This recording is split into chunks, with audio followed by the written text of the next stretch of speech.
গত ১-২ দিন ধরে মোটামুটি ইউটিউবের ভিতরে ঢুকলেই এখন দেখি যে শুধু ডিপসিক আর ডিপসিক এবং এটা নিয়ে মানুষজন কথাবার্তা বলে একদম ফাটাই দিতেছে, যেহেতু পুরোপুরি ট্রেন্ডিং একটা টপিক।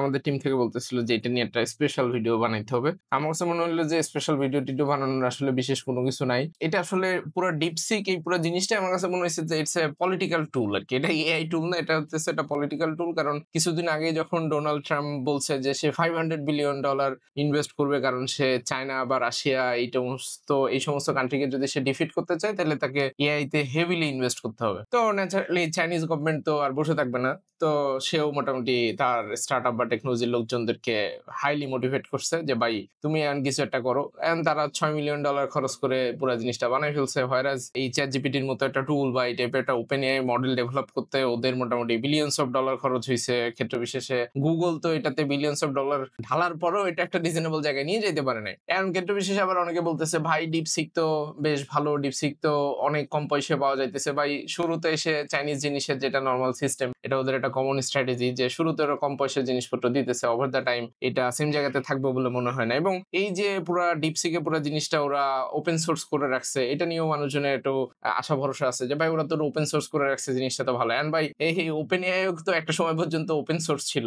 পরে যখন দেখছে যে এটা দিয়ে পয়সা টয়সা বানানো যাইতেছে, চ্যাট জিপিটি হেভিলি মানুষজন ইউজ করতেছে, সো এরপরে কিন্তু এটা কাইন্ড অফ ওরা ওদের রেসিপি ওদের কাছেই মানে ওই কেন্দ্রীভূত করে রাখছে। সো এটা নিয়ে অত বেশি একটা লাফালাফি করার কিছু নেই। আর অনেকে আবার বলছে ভাই এই চাইনিজ কোম্পানির কাছে আমি আমার ডেটা রেখে আমি তো খুব রিস্কের মধ্যে আছি। তো ভাই তোমাদের মধ্যে যাদের ডেটাই, যে যারা দিনের পর দিন ফেসবুক চালাও, টিকটক চালাও, ওদের যে সার্ভার, ওদের সার্ভার তো ইউএসএ তে আছে। তো এন্ড অফ দ্য ডে কারোরই কোনো ডেটার কোনো প্রাইভেসি বা প্রোটেকশন কোনো কিছু না। আইদার এটা চাইনিজ ডেটাবেসে বলি আর ওই ইউএসএ ডেটাবেসে বলি। সো সবাই সবার ডেটা নিয়ে বেচাকেনা করতেছে, এটা নিয়ে বিভিন্ন ধরনের অ্যাড রান করতেছে, মার্কেটিং এর পলিসি, খেলাধুলা সবকিছুই চলতেছে। সো এগুলো নিয়ে অত মাথা ব্যথা করার কিছু নাই। বাট একটা জায়গাতে হয়তোবা ওই ডিবেটের জায়গা তৈরি হয়েছে যে ডিপসিকের যে মডেলটা আছে সেটা লোকালি রান করতে পারে। এখন সেটার অনেকগুলো অ্যাডভান্টেজ হয়তোবা বেশ কিছু এন্টারপ্রাইজ কোম্পানি মাঝে মাঝে পাইলেও পাইতে পারে। বাট ওভারঅল পুরো জিনিসটা বা পুরো টুলটাই যেহেতু একটা পলিটিক্যাল গিমিকের মতো মনে হইতেছে আমার কাছে। সো ওভার দ্য টাইম এটা দেখতে হবে যে ওভারঅল কি হয়। কারণ যখন ওই যে ডেভিন এআই আসছিল, এটা নিয়ে মানুষজনের হেভি ক্রেজ ছিল এবং ওভার দ্য টাইম দেখা গেল যে না ভাই ওইটা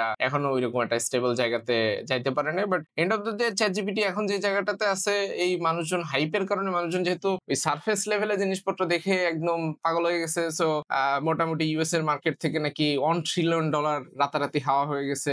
এনভিডিয়ার পুরা স্টকের প্রাইস কমে গেছে, নানাবিধ জিনিসপত্র হয়েছে। তো যাই হোক, আসল কথা হচ্ছে ভাই তোমাদের ভিতরে আমার মনে হয় যে এখনো 80-90% লোকজন তোমরা আছো যারা চ্যাটজিপিটি ঠিকঠাক মতো ইউজ করতে পারো না। তো যারা চ্যাটজিপিটি ঠিকঠাক মতো ইউজ করতে পারো না, এটার ফুল পটেনশিয়াল এখনো বের করতে পারো নাই, তারা এই ডিপসিক টিক নিয়ে এত টেনশন করার কোনো কিছু নাই। নাকে তেল দিয়ে ঘুমাইতে থাকো, যেটা তোমরা রেগুলার করো, এবং ফেসবুকে স্ক্রল করো, ক্ষেত্র বিশেষে বিভিন্ন জায়গায় 2টা-3টা কমেন্ট করতে থাকো। ওইটা মনে হয় মাচ বেটার। আর আরেকটা বিষয় হইতেছে ভাই, এগুলো নিয়ে যদি জানতে হয় তাহলে টেকনিক্যাল টার্মস গুলো একটু বোঝার চেষ্টা করো যে ওভারঅল মডেলটা কিভাবে এফিশিয়েন্টলি কাজ করতেছে, এবং ক্ষেত্র বিশেষে ওইটা চ্যাটজিপিটির ওপেন এআই যে মডেল আছে সেটা থেকে কতটুকু ডিফারেন্স বা আসল খেলাটা কি, মানে একদম টেকনিক্যাল ডিটেইলসে ইউটিউবে প্রচুর প্রচুর ভিডিও আছে। সো টেকনিক্যাল লেভেলে যে ওগুলো একটু বোঝার বা জানার চেষ্টা করে দেখতে পারো, সেটা অনেকখানি হেল্পফুল হতে পারে। আর মোরাল অফ দ্য স্টোরি হইতেছে ভাই, তুমি যদি কম্পিউটার সায়েন্সের স্টুডেন্ট হয়ে থাকো বা প্রোগ্রামিং বা এই লাইনে আসতে চাও, বেসিক বা ফান্ডামেন্টাল জিনিসপত্র যেটা আছে সেটা সম্পর্কে জানার চেষ্টা করো। আর সেটা যদি না পারো, স্পেসিফিক একটা টেকনোলজি স্ট্যাক ধরে ওখানে দেখো যে কোন কোন ইনফরমেশন জেনে তুমি তোমার একটা শক্ত অবস্থান তৈরি করতে পারো। কারণ এই টাইপের এক্সপেরিমেন্টাল গিমিকি টুল কন্টিনিউয়াসলি আপকামিং ডেজে আসতে থাকবে,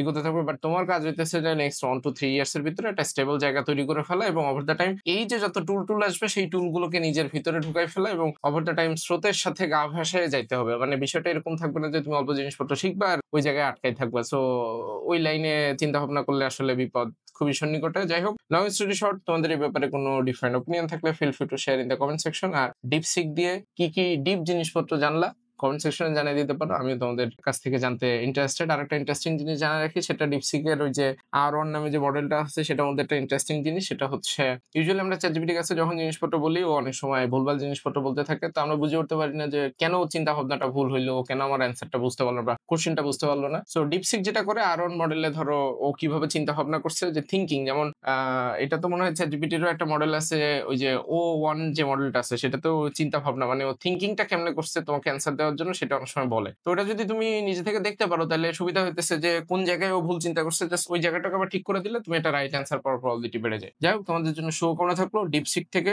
ডিপ কি নলেজ গেইন করলা, কমেন্টে জানাই দাও। ধন্যবাদ।